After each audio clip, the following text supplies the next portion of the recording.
dalkeena Soomaaliya waxa uu soo baxay jiil cusub oo hamuun u qaba dawladnimada iyo qarannimada Soomaaliyeed waa aqoon-yahano uu dalku u baahan yahay samata bixintiisa kumanaan jiilkan dhalinyarada u badan ayaa sanad kasta ka qalin jabiya jaamacadaha gudaha dalka qaar badan oo kamid ah dhalinyarada waxa ay leeyihiin riyo taasi oo ah in ay mar un ka mira dhaliyaan ku shaqaynta xirfadaha ay weligood ba jeclaayeen tiro badan oo qalin jabiyaashan kamid ah waxa ay doortaan in ay ku biiraan danab waxay u tahay fursad ay ku heli karaan shaqooyin iyo in ay aqoontooda iyo xirfadda ay barteen ay kaga faa'iideeyaan dib u dhiska iyo difaaca dalkooda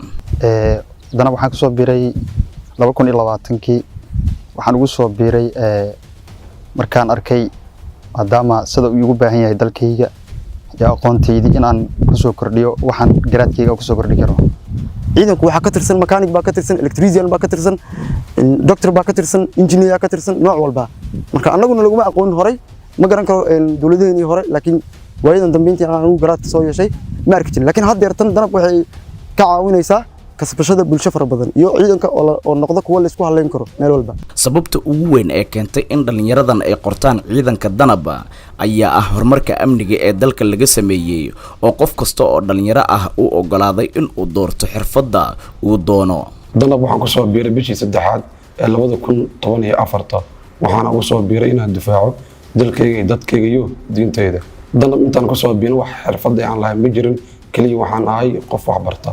dhalinyarada waxa ay ka mid yihiin kuwa jaamacadaha Soomaaliya dhameeyay ee ku biiray danab waxa ay aaminsan yihiin in ay sameynayaan isbedel oo ay tusayaan kuwa ay isku da'da yihiin in dalka uu iyaga sugayo ciidanimadu ma ahan oo kaliya in maaragtay iyadu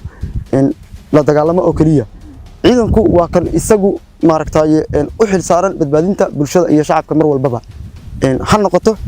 aqoontiisa gaarka ah xirfadiisa ama xooggiisa iyo dhiiggiisa oo uu bixiyo intuba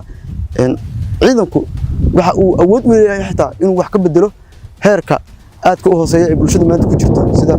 tuulooyinka qaar gobolada qaar in bulshadu ay wax bari karaan xitaa ciidanku wax weyn ayaa ku soo kordhi kara maadaama aan ahay muwaadin wax bartay oo dalkiisa jooga oo daacadna u ah oo inuu shaqeeyo ugu taagan dhalinyarada jaamacadaha ka baxda ee ka tirsan kumaandoosta danab waxa ay ka shaqeeyaan dhammaan waxyaabaha kala duwan ee ciidanka saraakiisha danab ayaa soo dhaweeya oo u arka fursad in kartida iyo aqoonta da'yarta laga faa'iideysto